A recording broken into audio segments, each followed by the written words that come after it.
বন্ধুরা, আমি ফয়সাল আহমদ। আমি বাংলাদেশের সিলেট জেলার বাসিন্দা। থাকি আমি একটি সুন্দর গ্রামে, যা আমার কাছে ভালো লাগে।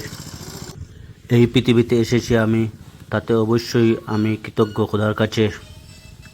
কিন্তু এই জীবন নিয়ে আমি পুরোপুরি সন্তুষ্ট নয়। আরও চাওয়ার ছিল, আরও চাওয়ার আছে। কখনো কোনো মানুষের সম্পূর্ণ চাওয়াগুলো পূর্ণ হয় না। হয়তো আমারও এমন অনেক চাওয়া আছে যা পূর্ণ হয়নি। দেখতে দেখতে ক্ষণে ক্ষণে চলে যাচ্ছে জীবনের অনেকটা সময়।